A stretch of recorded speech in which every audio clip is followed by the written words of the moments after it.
Agora, 3h44, Indaiatuba confirmou a 10ª morte por dengue na cidade, resultado confirmado agora pelo Adolfo Lutz, em São Paulo. A morte foi no dia 8 de março e a vítima é uma mulher de 68 anos que não tinha comorbidades. No último boletim que foi divulgado por Indaiatuba ontem, a cidade diz que tem 7.594 casos confirmados de dengue, mas 538 aguardam ainda o resultado. 10 mortes pela doença foram registradas também neste ano, junto com essa 10ª confirmada ontem. Indaiatuba tem ainda 2 casos de chikungunya confirmados, outros 5 e 1 de zika em análise também, segundo informações aí do último boletim.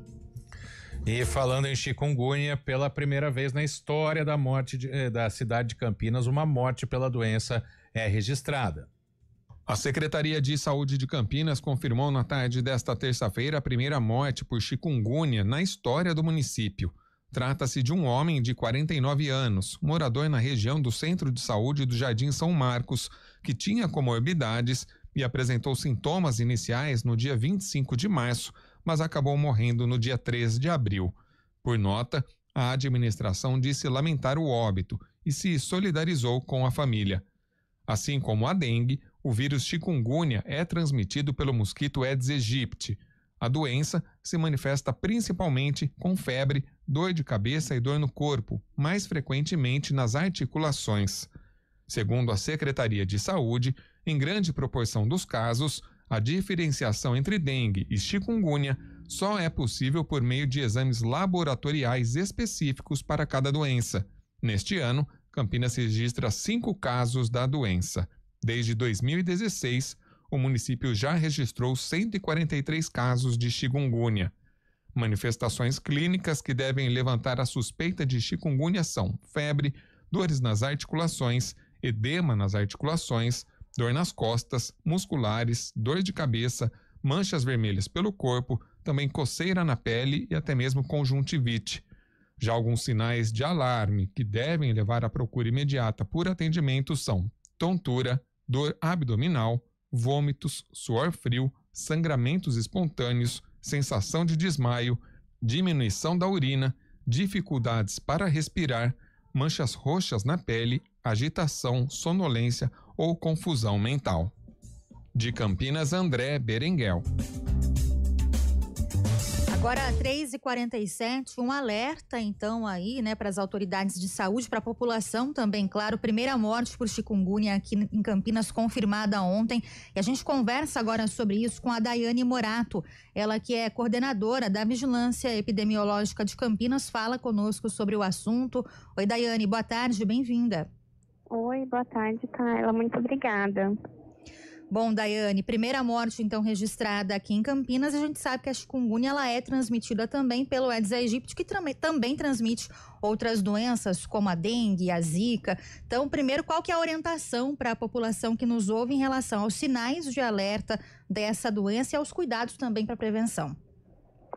Bom, vamos lá. Em relação aos sinais de alerta, é importante a gente compreender em que momento eu posso apresentar algum sintoma que pode ser pensado do ponto de vista de suspeita para dengue ou para chikungunya, mas fato que precisa, ser avaliado por profissional de saúde em serviço médico. Então, a gente passa a pensar em dengue ou chikungunya a partir do momento que o paciente aí ele apresenta febre, dores no corpo, musculares, dores principalmente em articulações, no caso da artralgia. Então, um paciente que ele apresente uma condição clínica que faça suspeitar de dengue, se ele apresentar uma artralgia, que é uma dor nas articulações, independentemente da intensidade, deve também ser considerado como um potencial caso suspeito de chikungunya.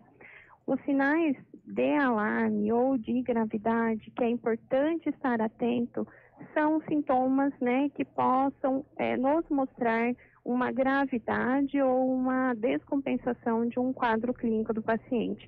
E daí estar atento à sensação de tontura, aquela questão quando você está sentado ou deitado e levanta e tem aquela sensação de tontura, dor abdominal, é um sinal de alarme, tanto para dengue quanto para chikungunya.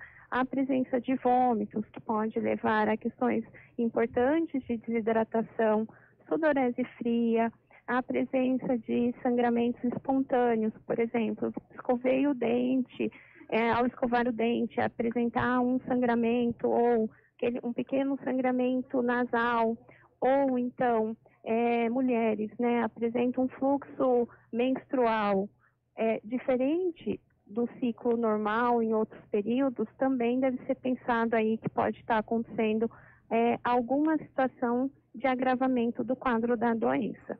Além disso, diminuição da diurese, que é da urina, né?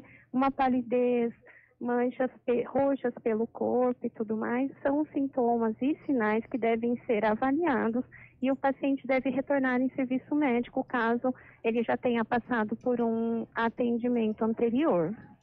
Em relação a... Pode falar? Não, pode seguir, por favor.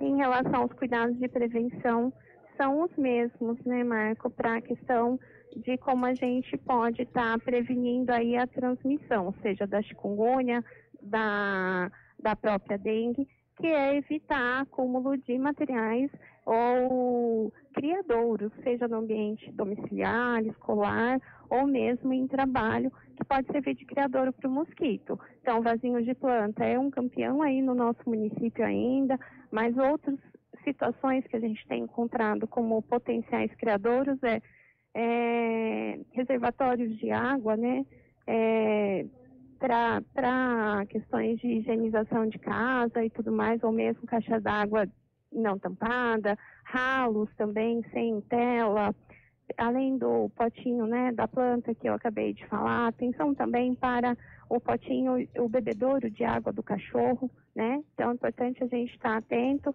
além de não deixar acumular água, ter uma rotina de troca dessa água com higienização também, por exemplo, do potinho de água do cachorro, do animal, do pet.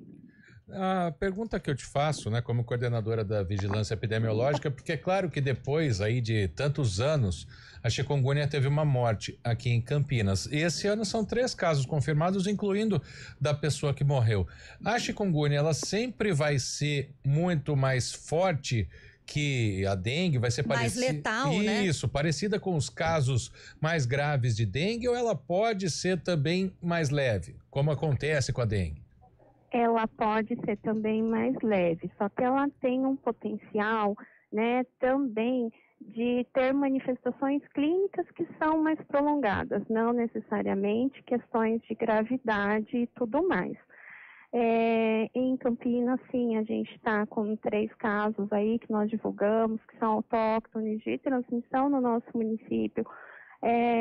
Outros casos, né, um caso importado e o outro sem conclusão da determinação onde que houve a transmissão da doença, mas o fato é que sim, a gente tem um óbito em 5 casos, né? Isso não quer dizer que seja só uma questão da doença que possa ter uma maior gravidade, mas também é um momento, inclusive acho muito importante esse momento nosso de conversa, em que potenciais ouvintes são também trabalhadores da saúde, são também serviços, né, de saúde, ou pessoas mesmo, pode estar num quadro de adoecimento, que precisamos pensar em chikungunya, notificar chikungunya, investigar chikungunya. A gente tem exame que pode ser colhido em qualquer unidade de saúde deste município, qualquer centro de saúde pode, né, conduzir, notificar os casos aí para chikungunya também.